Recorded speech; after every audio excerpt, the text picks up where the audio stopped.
നമ്മൾ മോശപ്പെട്ട ഒരവസ്ഥയിലൂടെയാണ് കടന്നു പോകുന്നതെങ്കിൽ നമുക്ക് പഠിക്കാൻ ഒരുപാട് പാഠങ്ങളുണ്ടാകും. പിന്നെ ജീവിതത്തിൽ വിജയങ്ങൾ തേടി വരുമ്പോൾ ആ പാഠങ്ങൾ ഉൾക്കൊണ്ട് വേണം നമ്മൾ മുന്നോട്ട് പോകുവാൻ. അതിലൊന്നാമതായി ഞാൻ വിശ്വസിക്കുന്നത് നമുക്ക് നമ്മൾ മാത്രമേ ഉള്ളൂ എന്നുള്ള യാഥാർത്ഥ്യം.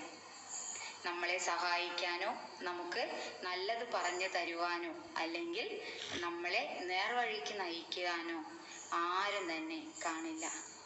നിങ്ങളെ കുറ്റങ്ങളും കുറവുകളും പറഞ്ഞു നടക്കാനും നിങ്ങൾ മോശമാണ് അല്ലെങ്കിൽ നിങ്ങളെ കൊണ്ട് അതൊന്നും പറ്റില്ലെന്ന് നമ്മളെ തരം താഴ്ത്തുകയും നമ്മുടെ ആത്മവിശ്വാസത്തെ കുറയ്ക്കാനും ഒരുപാട് പേർ ചുറ്റിലും ഉണ്ടാകും.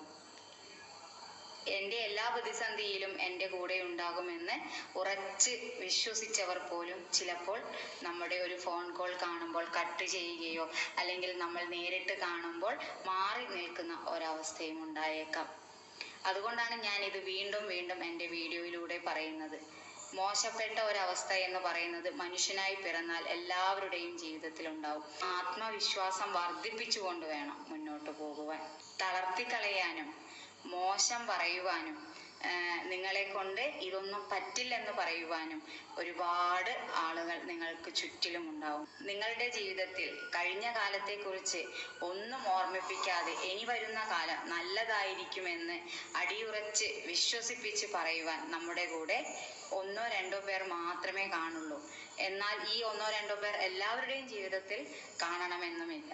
എന്നാൽ നമ്മുടെ ജീവിതത്തിൽ നമുക്ക് മാർഗനിർദ്ദേശം നൽകുവാനും നമുക്ക് നന്മയുടെ വഴികൾ കാട്ടിത്തരാനും ആരും തന്നെ ഉണ്ടാവില്ല. നീയും നിന്റെ മനസാക്ഷിയും മാത്രമേ കൂടെ കാണുള്ളൂ.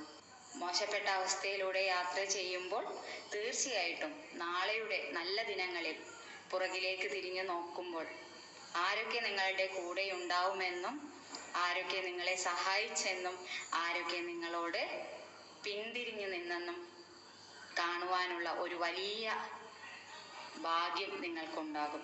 ഒരിക്കലെങ്കിലും മോശമായുള്ള ഒരവസ്ഥയിലൂടെ യാത്ര ചെയ്യുമ്പോൾ ജീവിതത്തിൽ നമുക്ക് പഠിക്കാൻ കഴിയുന്നത് വലിയ വലിയ പാഠങ്ങളായിരിക്കും.